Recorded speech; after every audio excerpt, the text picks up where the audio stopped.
Hi this is Mahija welcome to YK health. ఈ కాలంలో చిన్న వయసులోనే చాలా మంది గుండెపోటుకు గురవుతున్నారు.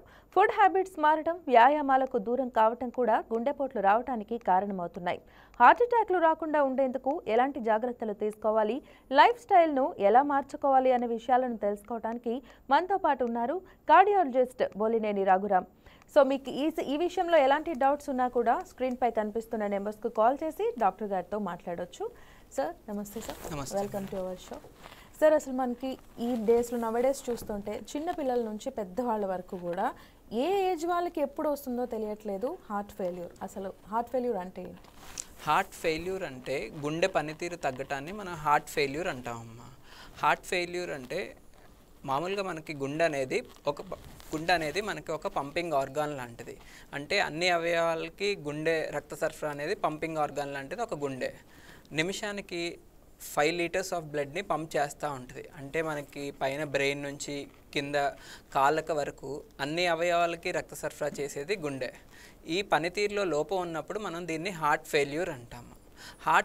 పంపింగ్ని ఎలా మెజర్ చేస్తాము అంటే దాన్ని ఎజెక్షన్ ఫ్రాక్షన్ అంటాం. నార్మల్గా ఎజెక్షన్ ఫ్రాక్షన్ 50% పైన ఉంటే ఇది నార్మల్ అని, 40 to 50% ఉన్నప్పుడు మైల్డ్ డిస్ఫంక్షన్ అంటాం, 30 to 40% ఉన్నప్పుడు మోడరేట్ డిస్ఫంక్షన్ అంటాం, లెస్ దెన్ 30% ఉన్నప్పుడు సివియర్ డిస్ఫంక్షన్ అంటాం. రైట్. అంటే ఇప్పుడు హార్ట్ అటాక్ ఫెయిల్యూర్ రెండు ఒకటేనా సార్, లేదా తేడా? కాదమ్మా, రెండు డిఫరెంట్. హార్ట్ అటాక్ అంటే మనకి గుండె రక్తనరాల్లో బ్లాక్లు ఉండటం వల్ల గుండె కండరాలకి రక్త సరఫరా తగ్గినప్పుడు విపరీతమైన ఛాతిలో నొప్పి, ఆయాసం రావటం, దీన్ని హార్ట్ అటాక్ అంటాం. అదే హార్ట్ ఫెయిల్యూర్ అంటే గుండె పనితీరు తగ్గటాన్ని మనం హార్ట్ ఫెయిల్యూర్ అంటాం. హార్ట్ అటాక్ వచ్చిన పేషెంట్స్ హార్ట్ ఫెయిల్యూర్లోకి వెళ్ళే అవకాశాలు అయితే ఉన్నాయి, కానీ ప్రతి హార్ట్ ఫెయిల్యూర్ పేషెంట్కి హార్ట్ అటాక్ రావాల్సిన అవసరం అయితే ఏం లేదు. అంటే అసలు గుండె పనితీరు అనేది, అంటే ఫంక్షనింగ్ అనేది మందగించడానికి అసలు కారణాలు ఏముంటాయి సార్, బేసిక్ రీజన్స్? గుండె పనితీరు మందగించడానికి చాలా కారణాలు ఉన్నాయమ్మా. అందులో ముఖ్యమైనది కొరోనరీ ఆర్టరీ డిసీజ్ అంటారు. అంటే గుండె రక్తనరాల్లో బ్లాక్స్ రావటం, లేదా ఇందాక మీతో అన్నట్టు హార్ట్ అటాక్, ఇది ప్రధానమైన కారణం. హార్ట్ అటాక్ వల్ల చాలా మంది పేషెంట్స్లో హార్ట్ ఫెయిల్యూర్కి వెళ్ళే అవకాశాలు ఉన్నాయి. తర్వాత ముఖ్యమైనది వాల్వులార్ హార్ట్ డిసీజ్ అంటారు. అంటే గుండె కవాటాలు లీక్ అవ్వటం కానీ, కవాటాలు మూసుకుపోవటం కానీ, దీనివల్ల కూడా హార్ట్ ఫెయిల్యూర్కి వెళ్తారు. తర్వాత కంజెనిటల్ హార్ట్ డిసీజెస్, పుట్టుకతో వచ్చే హార్ట్ ప్రాబ్లమ్స్ వల్ల హార్ట్ మీద ఒత్తిడి ఎక్కువ అయ్యి హార్ట్ ఫెయిల్యూర్లోకి వెళ్తారు. తర్వాత షుగరు, బీపీ, థైరాయిడ్లో హైపర్ థైరాయిడిజం, వీళ్ళ ఉన్న పేషెంట్స్ కూడా గుండె మీద ఒత్తిడి ఎక్కువ అవటం వల్ల హార్ట్ ఫెయిల్యూర్కి వెళ్ళే అవకాశాలు ఉన్నాయి. తర్వాత ఇన్ఫెక్షన్స్, వైరల్ ఇన్ఫెక్షన్స్ వచ్చినప్పుడు టెంపరీగా గుండె బాగా వీక్ అయ్యి గుండె పనితీరు తగ్గటం. తర్వాత pregnancy and post partum, pregnancy తర్వాత హార్ట్ ఫెయిల్యూర్లోకి వెళ్ళటం. తర్వాత ఎరిథ్మియాస్, అంటే గుండె లయలో తేడా వల్ల గుండె పనితీరు తగ్గటం, ఇవన్నీ కూడా కారణాలు. అసలు ఆ సిమ్టమ్స్ ఎలా సార్ రికగ్నైజ్ చేయటం? హార్ట్ ఫంక్షన్లో తేడా వచ్చింది లేదా మందగించింది అనేది ఎలా దాన్ని రికగ్నైజ్ చేయటం? మనకి ముఖ్యమైన సిమ్టమ్స్ ఏంటంటే ఆయాసం రావటం. గుండె పనితీరు ఇందాక మనం చెప్పినట్టు ఏంటంటే గుండె పని అనేది అన్ని అవయవాలకి రక్త సరఫరా చేస్తుంది. సో ఫస్ట్ మెయిన్ ఆర్గాన్స్ ఊపిరితిత్తులు, కిడ్నీలు, బ్రెయిన్. తర్వాత ఈ మూడుకు సంబంధించిన లక్షణాలు ఉంటాయి. అందులో మొట్టమొదటి ఆయాసం రావటం. ఆయాసం అనేది ఇనీషియల్ సిమ్టమ్స్ ఎలా ఉంటాయి అంటే నడిచినప్పుడు ఆయాసం వస్తూ ఉంటుంది. ఇనీషియల్ స్టేజెస్లో గుండె పనితీరు బాగా మందగించినప్పుడు పడుకుంటే ఆయాసం రావటం, కూర్చున్నప్పుడు కొంచెం బెటర్గా ఉంటాం. అర్ధరాత్రి కూడా ఆయాసం బాగా వచ్చి అర్ధరాత్రి 2, 3 లేసి కూర్చోవాల్సిన అవసరం రావటం, దీన్ని పెరాక్సిస్మల్ నాక్టర్నల్ డిస్నియా అంటారు. ఇది classical symptom of heart failure. అర్ధరాత్రి 2, 3 ఆయాసం ఎక్కువయ్యి కిటికీ దగ్గరికి వెళ్ళి గాలి తీసుకోవాల్సిన అవసరం రావటం, ఇది important symptom of heart failure. తర్వాతది బాడీ మొత్తంలో నీరు చేరిపోవటం. అందులో ముఖ్యమైన కాళ్ళల్లో నీరు చేరటం, పొట్ట చుట్టూ నీరు చేరటం. తర్వాత ఇందాక మనం అన్నట్టు అన్ని ఆర్గాన్స్కి రక్త సరఫరా చేసేది గుండె కాబట్టి ఈ ఆర్గాన్స్ అన్నిటికీ రక్త సరఫరా తగ్గిపోతుంది కాబట్టి అలసటగా ఉండటం, ఆకలి తగ్గిపోవటం. కిడ్నీస్ కూడా మెయిన్ ఆర్గాన్ కాబట్టి దానికి యూరిన్ అనేది తక్కువ రావటం, తర్వాత అలసటగా ఉండటం, ఇవన్నీ కూడా ప్రధానమైన లక్షణాలు. రైట్. అంటే ఇప్పుడు ఈ హార్ట్ ఫంక్షనింగ్ ఫెయిల్ అవుతుంది అని తెలిసినప్పుడు కానీ లేదా ఆ సిమ్టమ్స్ ఉన్నప్పుడు ఎలాంటి ట్రీట్మెంట్ ఇవ్వటం జరుగుతుంది సార్ పేషెంట్కి? ట్రీట్మెంట్ ఫస్ట్ మీకు ఇలాంటి లక్షణాలు ఉన్నప్పుడు వెంటనే గుండె డాక్టర్ని సంప్రదించినప్పుడు ఫస్ట్ మనకి ఈసీజీ 2D ఎకోలో మనకి గుండె పనితీరు ఎంత ఉంది, గుండె పనితీరు ఎంత తగ్గింది అనేది తెలుస్తుంది. తర్వాత బ్లడ్ టెస్ట్లో NT-proBNP అనే పరీక్ష ఉంటుంది. ఇది మనకి ఆయాసం గుండె వల్ల వస్తుందా ఊపిరితిత్తుల వల్ల వస్తుందా అనేది ఈ రక్త పరీక్ష చెప్తుంది. తర్వాత షుగర్ బీపీ ఇవన్నీ కంట్రోల్ ఉన్నాయా అనేది చూసుకోవాల్సి వస్తుంది. తర్వాత మెయిన్ ట్రీట్మెంట్లో మనకు మెయిన్ మెడికల్ ట్రీట్మెంట్ ఉంటుంది, డివైస్ ట్రీట్మెంట్ అనేది ఉంటుంది. మెడికల్ ట్రీట్మెంట్కి వచ్చేపటికి ఇందాక మనం అన్నట్టు బాడీ మొత్తం నీరు చేరటం, ఆయాసం రావటం ఇవన్నీ మనకి ఎందుకు వస్తున్నాయి అంటే గుండె పంపింగ్ తగ్గిపోయింది. పంపింగ్ తగ్గిపోవటం వల్ల మనకి రక్త సరఫరా అనేది ముందుకు వెళ్ళట్లేదు. దానివల్ల ఊపిరితిత్తుల్లోకి వెళ్ళి ఆయాసం రావటం ఇవన్నీ ఉంటాయి. సో డయూరిటిక్స్ అనే డ్రగ్స్ ఉంటాయి. అవి ఏం చేస్తాయి అంటే మనకి లోపల ఉన్న వాటర్ని యూరిన్ ద్వారా బయటికి పంపించే డ్రగ్స్ అనమాట డయూరిటిక్స్.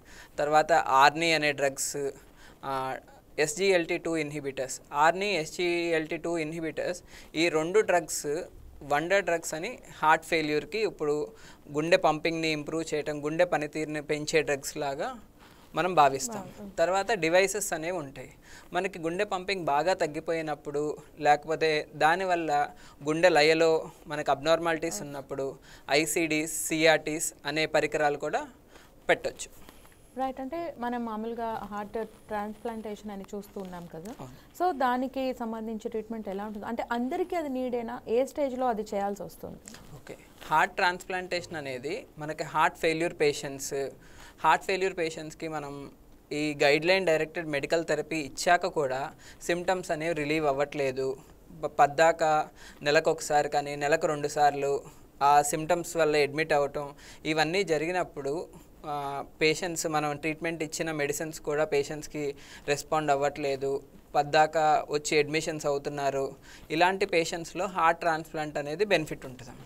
రైట్. ఓకే. అంటే ఇప్పుడు స్టంట్ వేస్తారు అని అంటారు కదా సార్, అంటే అది ఎలాంటి వాళ్ళకి? అంటే హార్ట్ ట్రాన్స్ప్లాంటేషన్ అనేది ఎక్కువ స్టేజ్ ఉంటే, లేదంటే హార్ట్ స్టంట్ వేసిన వాళ్ళకి హార్ట్ ఏ స్టేజ్లో, ఫెయిల్యూర్ ఏ స్టేజ్లో ఉందని అనుకోవచ్చు? స్టెంట్కి హార్ట్ ఫెయిల్యూర్కి సంబంధం లేదు. ఇందాక మీరు అడిగారు క్వశ్చన్, హార్ట్ అటాక్కి హార్ట్ ఫెయిల్యూర్కి డిఫరెన్స్ ఉందా అనేది.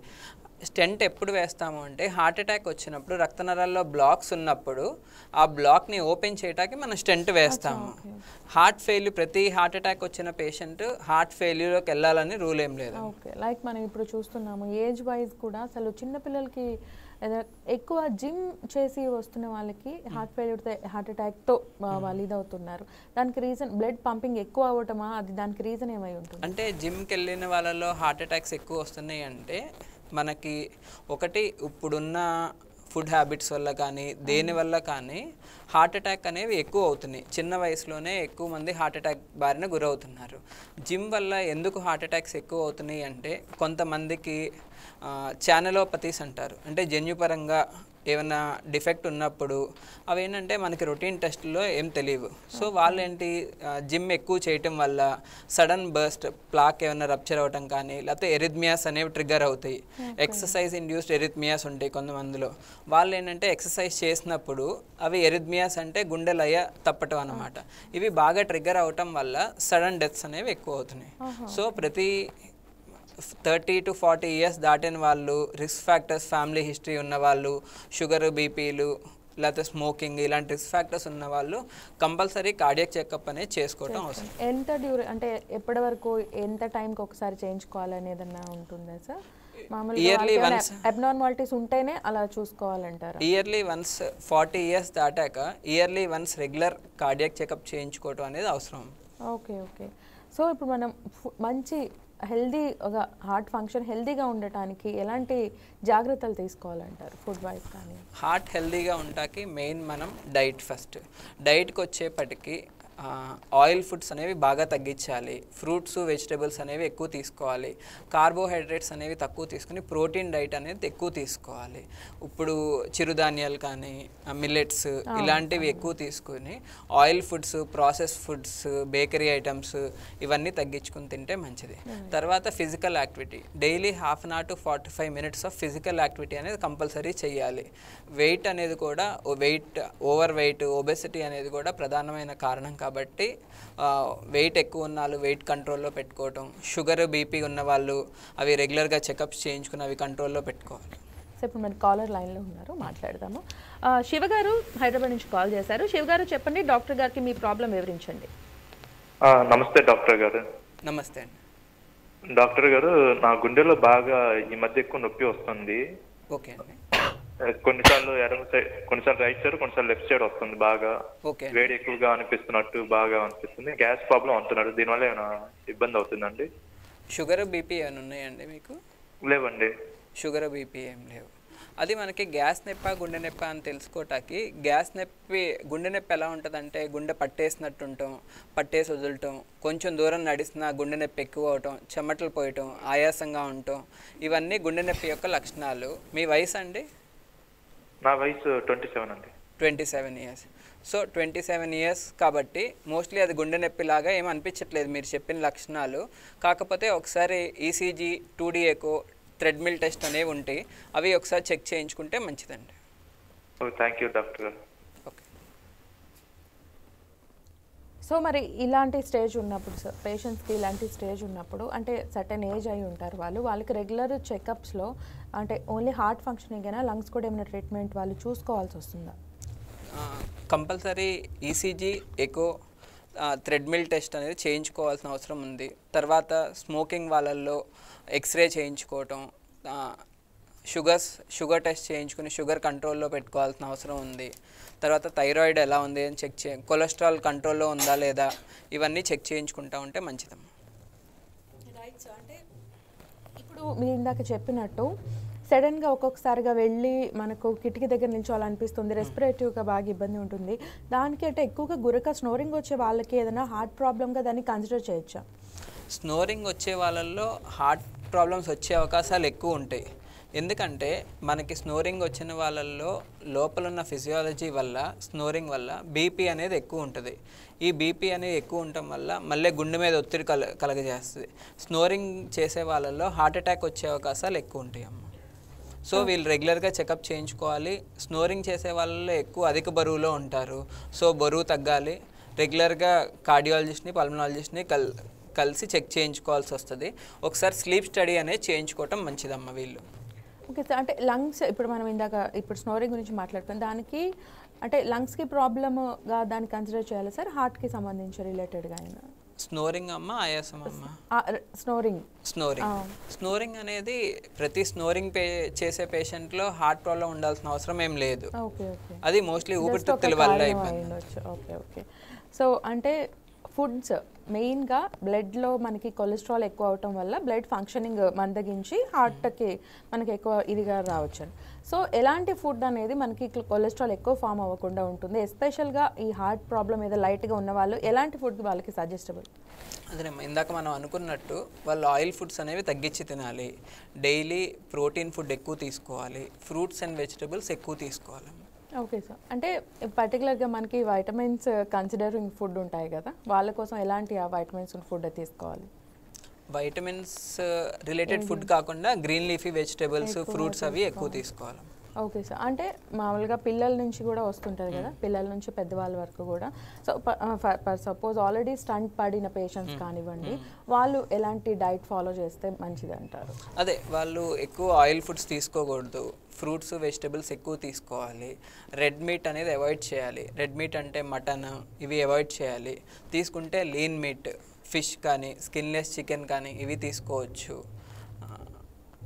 ఆయిల్ ఫుడ్స్ అవి తగ్గించాలమ్మా. Right sir. అంటే మనకి గుండె ఫంక్షనింగ్, గుండె పనితీరు మందగించినప్పుడు ఎగ్జాక్ట్లీ వాళ్ళకి ఎలాంటి సమస్యలు తలెత్తుతాయి సార్? అంటే లైక్ ఇందాక మీరు చెప్పినట్టు ఆయాసం కానీ ఇంకా ఎటువంటి లక్షణాలు ఉండొచ్చు?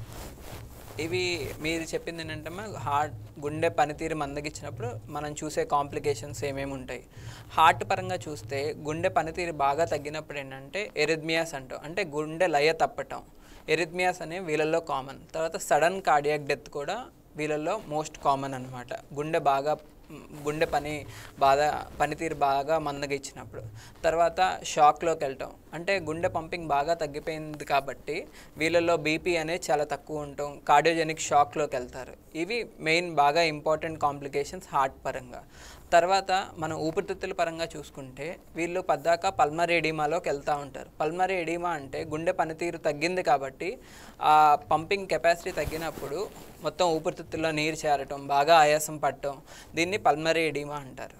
తర్వాత కిడ్నీ పరంగా హార్ట్ ఫంక్షనింగ్ తగ్గినప్పుడు ఎలా అయితే అన్ని అవయవాలకి గుండె రక్త సరఫరా చేస్తుందని చెప్పామో, కిడ్నీ అనేది most important organ. So heart functioning తగ్గినప్పుడు దాని ద్వారా కిడ్నీ ఫంక్షనింగ్ కూడా బాగా తగ్గుద్ది. దాన్ని కార్డియోరీనల్ సిండ్రోమ్ అంటారు. తర్వాత బ్రెయిన్కి రక్త సరఫరా తగ్గినప్పుడు వీళ్ళలో స్ట్రోక్స్ ఎక్కువ రావటం, పల్మరీ ఎంబాలిజం రావటం, ఇవన్నీ కూడా కాంప్లికేషన్స్. రైట్ సార్, కాలర్ రెడీగా ఉన్నారు, మాట్లాడతాం. శ్రావణి గారు వైజాగ్ నుంచి కాల్ చేశారు. శ్రావణి గారు చెప్పండి, డాక్టర్ గారికి మీ ప్రాబ్లం వివరించండి. మేడం అంటే ఇప్పుడు చిన్న పిల్లలకు కూడా హార్ట్ అటాక్స్ వచ్చినాయి, ఎక్సర్సైజ్ చేసినా కూడా, డాన్స్ చేస్తే కూడా పడిపోతున్నారు. ఎందుకని అంత చిన్న వయసులో ఎందుకు వస్తున్నాయి? అదేనండి, ఇందాక నేను చెప్పినట్టు వీళ్ళల్లో జెనెటికలీ రిలేటెడ్ ఎరిథ్మియాస్ కానీ ఎక్సర్సైజ్ రిలేటెడ్ ఎరిథ్మియాస్ కానీ వీళ్ళకు ఉంటాయి. అంటే వీళ్ళు నార్మల్గా ఈసీజీ అవి తీసినప్పుడు నార్మలే ఉన్నా వీళ్ళు ఎగ్జర్షన్ కానీ ఎక్సర్సైజ్ కానీ అలా డ్యాన్స్ చేసినప్పుడు కానీ వీళ్ళల్లో ఎక్సర్సైజ్ ఇండ్యూస్డ్ ఎరిథ్మియాస్ అనేవి ట్రిగ్గర్ అయ్యి సడన్గా గుండె లయలో తేడా వచ్చి సడన్గా అలా చనిపోయే అవకాశాలు ఎక్కువ ఉంటాయి అమ్మ వీళ్ళల్లో. శ్రావణి గారు ఇంకేమైనా డౌట్స్ ఉన్నాయా మీకు? మేడం ఇప్పుడు వచ్చేసి మనకి గ్యాస్ పెయిన్ కూడా అలా వస్తున్నాయి కదా, దాన్ని ఎలా చూడొచ్చు మనం? ఏంటండి ఇంకోసారి చెప్పరా? ఇప్పుడు హ్యాండ్ పెయిన్ వచ్చినా అది గ్యాస్ పెయిన్ లేకపోతే హార్ట్ అటాక్ వచ్చే అలా ఉందో లేకపోతే మనకి హ్యాండ్ పెయిన్ వచ్చిన యూజువల్గా హార్ట్ అటాక్ నొప్పి ఎలా వస్తుందంటే అమ్మ, గుండె పట్టేసినట్టు ఉంటాం, ఎవరో మన గుండె మీద వచ్చి కొడుతున్నట్టు అనిపించటం, ఆ నొప్పి దవడకు కానీ ఎడం చేతికి కానీ తగలటం, ఆ నొప్పి వచ్చినప్పుడు నడిస్తే నొప్పి ఎక్కువ అవటం, పని చేసినప్పుడు నొప్పి ఎక్కువ అవటం, ఆ నొప్పి వచ్చినప్పుడు ఎక్కువ చెమటలు పోయటం, ఆయాసం రావటం, ఇవన్నీ గుండె నొప్పి యొక్క లక్షణాలు. గ్యాస్ నొప్పికి ఏంటంటే మనకు కడుపు ఉబ్బరంగా ఉంటుంది, తేపుల్లాగా రావటం ఇలా అనిపిస్తుంది. కానీ షుగర్ పేషెంట్లు కానీ పెద్ద వయసు వాళ్ళు కానీ గ్యాస్ నొప్పి వచ్చినప్పుడు అశ్రద్ధ చేయకుండా వెంటనే డాక్టర్ని కలిసి ఈసీజీ అనేది తీపించుకోవటం అనేది అవసరం అమ్మ. రైట్ శ్రావణి గారు, థ్యాంక్ యూ. సో అంటే మనకి గుండె పనితీరు తగ్గినట్టు వాళ్ళుగా ఓన్గా వాళ్ళు ఎలా నిర్ధారించుకోవాల్సి వస్తుంది సార్? అదేనమ్మా, ఇందాక మీకు చెప్పినట్టు ఈ లక్షణాలు, ఆయాసం ఎక్కువ ఉండటం, నడిచినప్పుడు కొంచెం దూరం నడిచినప్పుడు ఆయాసం రావటం, లేకపోతే పడుకున్నప్పుడు ఆయాసం ఎక్కువ అవటం, కూర్చుంటే ఆయాసం తగ్గుతున్నట్టు అనిపించటం కానీ, అలసటగా ఉండటం, ఆకలి లేకపోవటం, కడుపు ఉబ్బరంగా ఉండటం, కాళ్ళ వాపులు, పొట్ట వాపు రావటం, ఇవన్నీ లక్షణాలు ఉన్నప్పుడు హార్ట్ ఫెయిల్యూర్ లక్షణాలన్నీ ఇవి వాటిని కన్సిడర్ చేయొచ్చు. దెన్ అంటే మనకి ఇప్పుడు చాలా సాధారణంగా ఇప్పుడు ఎక్కువగా కనిపిస్తున్న ఈ జనరేషన్లో ఒబెసిటీ అనేది చాలా మెయిన్ రీజన్ నుంచిగా చెప్పుకోవచ్చు. దానివల్ల ఎంతవరకు అది హార్ట్ ఫంక్షనింగ్ మీద ప్రభావం చూపే అవకాశం ఉంది? అదేనమ్మా, ఒబెసిటీ ఉన్నప్పుడు ఏంటంటే ఒబెసిటీ ఉన్న పేషెంట్కి చాలా వరకు బీపీ ఎక్కువ ఉంటుంది, షుగర్ ఎక్కువ ఉంటుంది, వాళ్ళలో ఫిజికల్ యాక్టివిటీ తక్కువ ఉంటుంది, ఫుడ్ హ్యాబిట్స్ ఇరెగ్యులర్గా ఉంటాయి. ఇవన్నీ కూడా హార్ట్లో బ్లాక్స్ ఫామ్ అవటానికి ఎక్కువ కారణాలు అవ్వచ్చు. మళ్ళీ ఈ హార్ట్లో బ్లాక్స్ కారణం వల్ల మళ్ళీ హార్ట్ అటాక్ వచ్చే లక్షణాలు ఎక్కువ ఉంటాయి. షుగరు బీపీ వల్ల హార్ట్ పనితీరు కూడా తగ్గే అవకాశాలు ఉంటాయి. ఓకే, అంటే వన్స్ హార్ట్ అటాక్ వచ్చిన తర్వాత హార్ట్ ఫెయిల్ అవ్వాలని రూల్ ఏం లేదు. అది మనకి ఎన్ని టైమ్స్ దాన్ని కన్సిడర్ చేస్తాం? అంటే యూజువల్గా మనం చూస్తుంటాము 3 times వచ్చింది అలా చెప్తుంటారు. ఇప్పుడు హార్ట్ అటాక్ వచ్చినప్పుడు గోల్డెన్ పీరియడ్ అంటామమ్మా. 6 to 12 hours లోపు మనం వెంటనే హాస్పిటల్కి వెళ్ళి ఎయిదర్ హార్ట్ అటాక్కి సంబంధించిన ఇంజెక్షన్ కానీ, వెంటనే క్యాత్ ల్యాబ్ ఉన్న ఫెసిలిటీ ఉన్న హాస్పిటల్కి వెళ్తే వెంటనే తీసుకెళ్ళి యాంజియోగ్రామ్ చేసి స్టంట్ వేసినట్టయితే మనకి దానికి గుండె యొక్క కండరాలు అనేవి ఏం ఎఫెక్ట్ అవ్వవు. వన్స్ గుండె కండరాలు ఎఫెక్ట్ అయినప్పుడు గుండె పనితీరు అనేది ఆటోమేటిక్గా తగ్గుతుంది. సో ఫస్ట్ టైం వచ్చిన హార్ట్ అటాక్ అయినా మనం డిలేడ్ ప్రెజెంటేషన్ అంటాం. మనం లేట్గా వెళ్ళినప్పుడు గుండె కండరాలు ఆల్రెడీ ఎఫెక్ట్ అయినప్పుడు already first time heart attack వల్ల కూడా మనకి గుండె పనితీరు అనేది మందగిస్తుంది. మనం ఎక్కువగా ఈ హార్ట్ ప్రాబ్లం కానీ సడన్గా అటాక్స్ వచ్చినప్పుడు సిపిఆర్ అనే మాట ఎక్కువగా వింటూ ఉంటాం. దాని గురించి ఒకసారి. సిపిఆర్ అనేది ఎప్పుడు చేస్తామంటే కార్డియాక్ అరెస్ట్, అంటే గుండె సడన్గా ఆగిపోవటాన్ని మనం కార్డియాక్ అరెస్ట్ అంటాం. అలాంటి సిచ్యుయేషన్లో మనం సిపిఆర్ అనేది చేస్తాం. ఒకసారి అంటే దాన్ని ఒకసారి ప్రాసెస్ అబ్రివేషన్ ఒకసారి. అంటే సిపిఆర్ అంటే కార్డియో పల్మరీ రిసస్టేషన్. సో అంటే అది ఎలాగ చేయాలి అనేది ఒకసారి మామూలుగా మనకి మాన్యువల్గా వివరిస్తారా? ఓకే, అదేంటంటే వెంటనే మనం పేషెంట్ పడిపోయినప్పుడు మనమేం పేషెంట్ మనకి వెంటనే తట్టి పేషెంట్ మనకు పలుకుతున్నాడా లేదా చూడాలి. పలకట్లేదు అంటే వెంటనే పల్స్ అది చెక్ చేసి పల్స్ మనకేం తెలియట్లేదు అంటే వెంటనే 2 చేతులు పట్టుకుని పేషెంట్ ఛాతీ మీద పెట్టి ఒత్తుతూ ఉండాలి. 30 minutes కంప్రెషన్కి 2 times మౌత్ బ్రీతింగ్ అనేది ఉండాలి. మనం చేసేలోపు వెంటనే మన పక్కన ఉన్న బైస్టాండర్స్కి మన హెల్ప్ కోసం కాల్ చేయాలి. సో దట్ వెంటనే ఎమర్జెన్సీని యాక్టివేట్ చేసి ఈలోపు అంబులెన్స్ వచ్చేలోపు మనం కంప్రెషన్స్ అనేవి ఇస్తూ ఉండాలి. అంటే ఇప్పుడు యూజువల్గా చిన్నపిల్లలకి వస్తుంది చూద్దాం, మనకి గుండె మార్పిడి చికిత్సలు ఉంటాయి కదా. గుండె మార్పిడి చికిత్సలు అంటే ఎవరి హార్ట్ అయినా తీసుకోవచ్చా? అంటే డొనేట్ చేసేటప్పుడు అది దానికి కన్సిడరేషన్స్ ఏముంటాయి సార్? దానికి కూడా HLA మ్యాచింగ్ అంటారమ్మా. దానికి మ్యాచింగ్ అనేది ఉండాలి. అంటే ఎలా అంటే ప్లాస్మా మ్యాచింగ్ అది ఎలా ఉంటుంది? HLA అంటారమ్మా. Okay okay. అదొక బ్లడ్లోనే HLA అనే టైపింగ్ ఉంటుంది.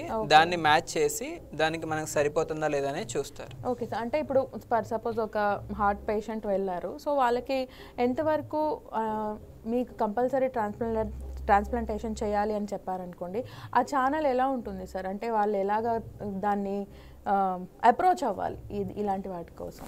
హార్ట్ ట్రాన్స్ప్లాంట్ అనేది ప్రస్తుతం అంటే జీవన్ దాన్ ట్రాన్స్ప్లాంట్ ఉంది కదమ్మా, దాంట్లో మనం రిజిస్టర్ అయితే మనకు తెలుసు ఎవరు కూడా బతికుండగా హార్ట్ ట్రాన్స్ప్లాంట్ అనేది ఇవ్వరు.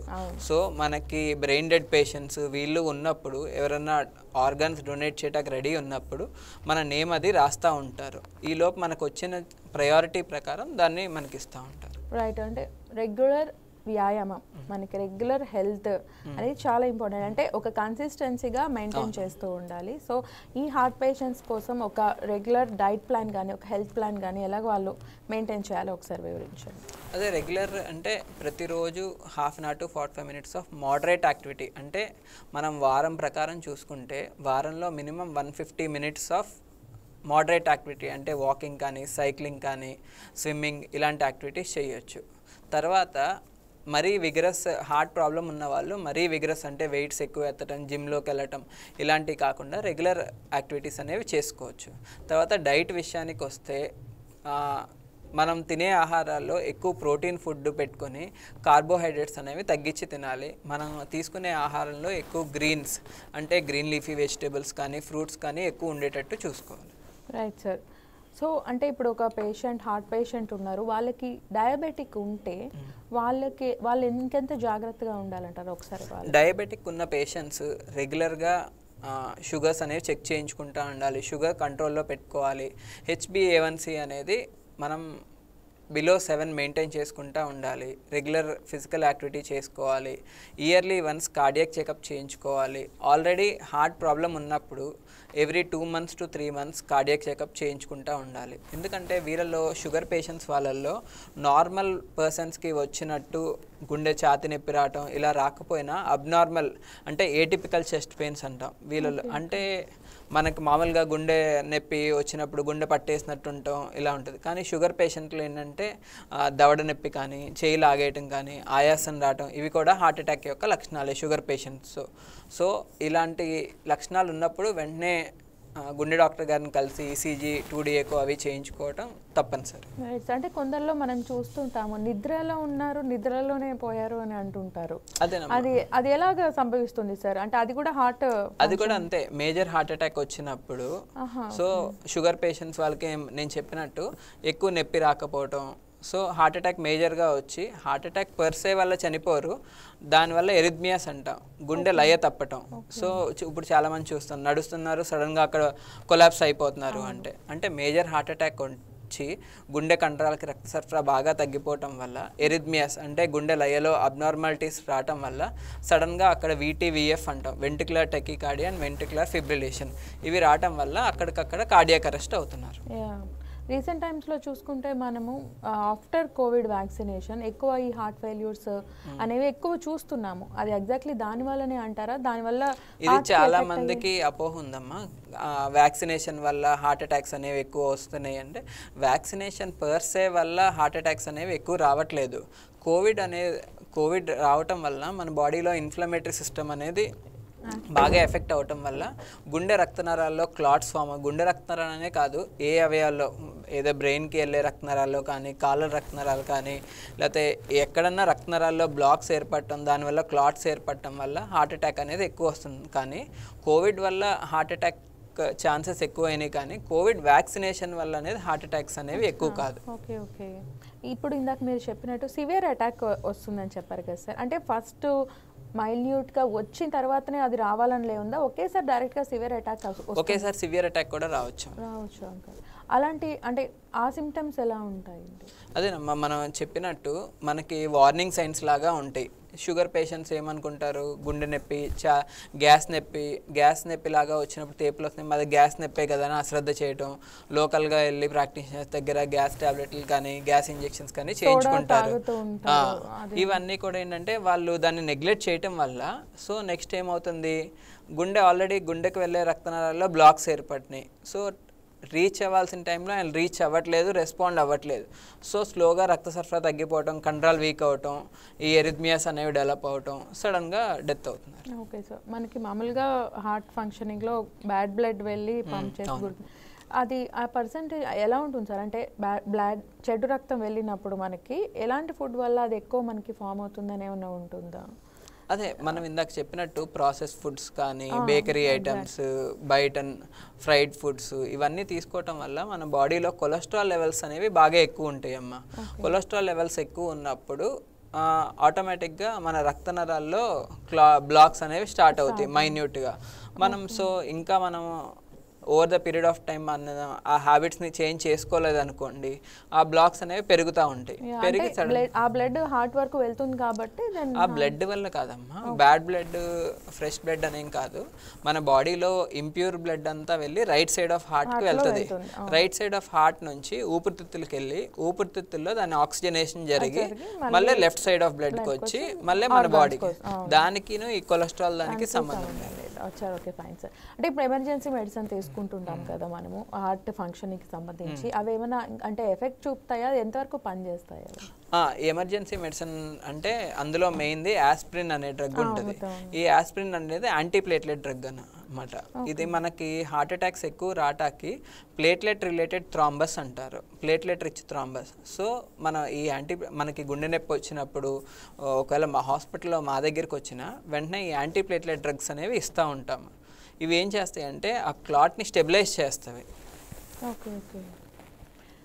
సో అంటే సార్ ఇప్పుడు మన మామూలుగా ఇప్పుడు మీరు ఎమర్జెన్సీ మెడిసిన్ అన్నారు కదా, సో ఈ యాంటీబయాటిక్స్ వల్ల కూడా ఏమైనా మనకి ఎఫెక్ట్ అయ్యే ఛాన్స్ ఉందా హార్ట్ ఫంక్షనింగ్ పిల్లల దగ్గర నుంచి? ఇప్పుడు రీసెంట్గా ఇష్యూస్ కూడా చూస్తున్నాం, యాంటీబయాటిక్స్ ఎక్కువ యూజ్ చేయొద్దు అని చెప్పేసి. యాంటీబయాటిక్స్ వల్ల హార్ట్ ఏం ఎఫెక్ట్ అవ్వదు. యాంటీబయాటిక్స్లో కొన్ని గ్రూప్స్ ఆఫ్ డ్రగ్స్ వల్ల ఎరిథ్మియాస్ అనేవి ట్రిగ్గర్ అవుతాయి. ఆల్రెడీ ఎరిథ్మియాస్ ఉన్న పేషెంట్స్లో ఇవి ఇంకా ఎక్కువ ట్రిగ్గర్ అయ్యి సడన్ డెత్స్ కానీ, సడన్గా హార్ట్ ప్రాబ్లమ్స్ రావటం కానీ, సడన్ కార్డియాక్ అరెస్ట్ కానీ అయ్యే ఛాన్సెస్ ఉన్నాయి. కానీ అన్ని యాంటీబయాటిక్స్ అందరిలో అయితే ఏమీ సైడ్ ఎఫెక్ట్స్ అయితే హార్ట్ మీద అయితే చూపించు. కొన్ని గ్రూప్ ఆఫ్ డ్రగ్స్ హార్ట్ మీద ఎరిథ్మియాస్ అనేవి ట్రిగర్ అవుతాయి కొన్ని గ్రూప్ ఆఫ్ డ్రగ్స్ వల్ల. ఓకే సార్, అంటే ఇప్పుడు ఇందాక మీరు చెప్పినట్టు మనకి ఫర్ సపోజ్ ఇది చెప్పారు కదా సార్, హార్ట్ ఫంక్షన్ కోసం మనం ఎస్పెషల్గా తీసుకోవాల్సిన పర్టికులర్ చర్యలు చెప్పారు కదా హెల్దీ ఫంక్షన్ కోసం, అది ఒకసారి చెప్పండి.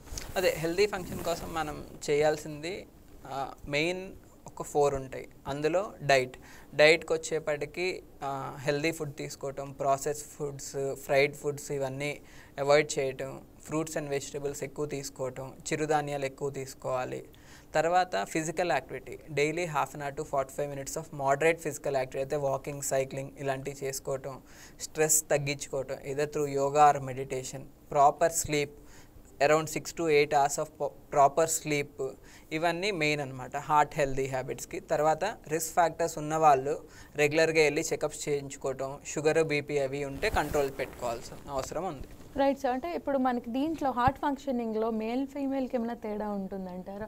మేల్ ఫంక్షనింగ్ హార్ట్ ఫంక్షనింగ్ కానీ ఫీమేల్ వాళ్ళకి ఏమైనా అంటే ఎక్కువ వేరే టైప్ ఆఫ్ మెటబాలిజం ఉంటుంది కదా వీళ్ళకి? అంటే ఇది వరకు ఒక అపోహ ఉండేదమ్మా, హార్ట్ అటాక్స్ అనేవి మేల్స్లోనే ఎక్కువ ఉంటాయి, ఫీమేల్స్లో ఇప్పుడైతే అలా ఏం లేదు, ఫీమేల్స్లో కూడా ఎక్కువే వస్తున్నాయి. ఎందుకంటే డయాబెటీస్ కూడా ఫీమేల్స్లో ఎక్కువ ఉన్నాయి, ప్లస్ ఫీమేల్స్లో స్ట్రెస్ ఎక్కువ ఉండటం వల్ల వీటి వల్ల కూడా ఇప్పుడైతే రెండు ఈక్వల్గానే ఉన్నారు. Okay sir.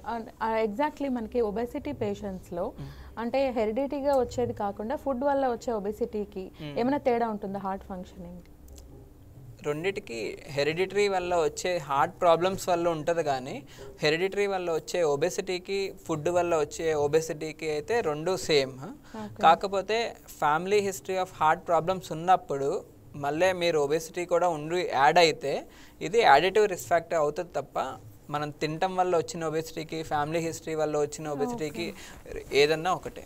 Okay sir, right. అంటే మనకు ఒకసారి గ్యాస్ పెయిన్ కూడా వస్తుంది. మనకి గ్యాస్ పెయిన్, చెస్ట్ పెయిన్ వచ్చినా గ్యాస్ పెయిన్ వచ్చిన రెండింటికి ఎలా సార్ అది డిఫరెంట్? అంటే కొద్దిసేపటికి తగ్గిపోవడమా, అది ఎలా డిఫరెంట్? అదేనమ్మా, చెస్ట్ పెయిన్ వచ్చిన నొప్పి ఏంటంటే మన ఎవరో గుండెల మీద పట్టుకుని తంతున్నట్టు కానీ, లేకపోతే ఒక ఏరియాలోనే నొప్పి రావటం కానీ, ఆ నొప్పి వచ్చినప్పుడు నడుస్తుంటే పని చేస్తుంటే నొప్పి ఎక్కువ అవటం, కూర్చుంటే కానీ, లేకపోతే కొంతమంది నాలుగు కింద బిళ్ళ పెట్టుకోండి అంటారు, ఆ బిళ్ళ పెట్టుకున్నప్పుడు నొప్పి తగ్గిందనుకోండి, ఇవన్నీ హార్ట్ పెయిన్ యొక్క లక్షణాలు. అదే గ్యాస్ పెయిన్ వల్ల వచ్చిన నొప్పి ఏంటంటే మనం నడుస్తున్నప్పుడు కానీ పని చేస్తున్నప్పుడు కానీ నొప్పి పెరగటం అలా ఏమి ఉండదు, చెమటలు పోయటం, ఆయాసం రావటం ఇలా ఉండదు, ఎక్కువ తేపులు రావటం ఇవన్నీ ఉంటాయి. కాకపోతే షుగర్ పేషెంట్స్ వాళ్ళల్లో ఏంటంటే గ్యాస్ నొప్పి వచ్చినప్పుడు కూడా దాన్ని అశ్రద్ధ చేయకుండా చూపించుకోవటం అనేది చాలా అవసరం. ఓకే, డయాబెటిక్ వాళ్ళు. అవును. Okay sir. అంటే ఫైనల్గా ఒకసారి మనకు హెల్దీ హార్ట్ ఫంక్షనింగ్ మెయింటైన్ చేసుకోవడానికి హెల్దీ ఫుడ్ తీసుకొని మన ఆడియన్స్కి ఒక అవేర్నెస్గా ఒక సూచన చెప్పండి. కంపల్సరీ 40 years దాటిన వాళ్ళందరూ రెగ్యులర్ హెల్దీ డైట్ మెయింటైన్ చేయాలి. Physical activity everyday 1/2 an hour to 45 minutes of physical activity చేయాలి. స్ట్రెస్ తగ్గించుకోవాలి.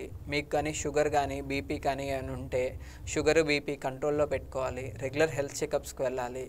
ఆల్రెడీ ఫ్యామిలీ హిస్టరీ ఉన్నవాళ్ళు ఇంకా జాగ్రత్తగా ఈ బయట ఫుడ్స్ అవాయిడ్ చేయటం, ఫిజికల్ యాక్టివిటీ అనేది రెగ్యులర్గా మన డైలీ హ్యాబిట్స్లో పెట్టుకుంటే మనం హెల్దీ హార్ట్ని అయితే మెయింటైన్ చేయొచ్చు. ఒక కాలర్ ఉన్నారు, లైన్లో మాట్లాడతాము. శిరీష ఫ్రమ్ తిరుపతి. శిరీష, చెప్పండి మీ ప్రాబ్లం డాక్టర్ గారికి వివరించండి. సార్ నమస్తే అండి. నమస్తే అమ్మ. సార్ నిన్న కాక మొన్న చూసినట్లయితే డాన్స్ చేసి ఒక మహిళ గుండెపోటుతో చనిపోయారు. అలాగే ఈ మధ్యకాలంలో ఎక్సర్సైజ్ చేసుకున్నా కూడా గుండెపోటులు రావడం జరుగుతుంది. అంటే మేము ఎక్సర్సైజెస్ చేయచ్చా చేయకూడదా డాక్టర్? అంటే ఇందాక మీకు చెప్పినట్టు కొంతమందికి జెనెటికలీ రిలేటెడ్ ఎరిథ్మియాస్ అని ఉంటాయమ్మా. అవి చిన్న వయసు వాళ్ళకి ఉందనుకోండి, దీంట్లో వీళ్ళు ఎక్కువ స్ట్రెస్ గురవటం కానీ, డ్యాన్సింగ్ ఎక్కువ చేయటం వల్ల కానీ, ఎక్సర్సైజ్ ఎక్కువ చేయటం వల్ల గుండె లయలో తేడా రావటం వల్ల వీటీ కానీ ventricular tachycardia or ventricular fibrillation అనేది వస్తుంది. దీనివల్ల సడన్ డెత్స్ అనేవి వస్తున్నాయి. ఎప్పుడైనా మనకి హార్ట్ ప్రాబ్లం ఉందని గుర్తించినా, లేకపోతే మనకి ఎక్సర్సైజ్ చేస్తున్నప్పుడు ఏమైనా గుండె దడ కానీ ఎక్కువ అవటం, కొంచెం అలసటగా ఉన్నప్పుడు వెంటనే చెకప్ అనేది చేయించుకోవటం అవసరం.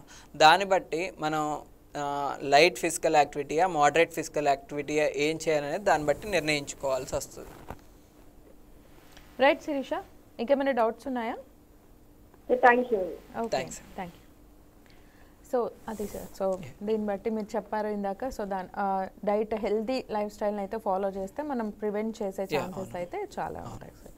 ఓకే సార్, మరి ఈరోజు వైకే హెల్త్లో మనకి సార్ కార్డియాలజిస్ట్ చెప్పినట్టు ఒక హెల్దీ లైఫ్ స్టైల్ని, హెల్దీ హార్ట్ ఫంక్షనింగ్ని మెయింటైన్ చేసుకోవడం కోసం మనం హెల్దీ ఫుడ్ని కంపల్సరీ ఫాలో చేయాలి, కంపల్సరీ వ్యాయామం అది చేస్తూ ఉండాలి. సో దీని ద్వారా మనం ఒక హెల్దీ హార్ట్ ఫంక్షన్ అయితే ఫాలో చేసుకోవచ్చు. సో థ్యాంక్ యూ సార్, మా స్టూడియోకి వచ్చి ఒక వాల్యుబుల్ ఒపీనియన్, వాల్యుబుల్ సజెషన్ని హార్ట్ ఫంక్షన్కి మీద ఇచ్చినందుకు thank you so much. Thanks. So ఇది ఇవాళ వైకే హెల్త్. ఇంకా ఎపిసోడ్లో మళ్ళీ కలుద్దాం. Till then take care, bye, keep watching YK news.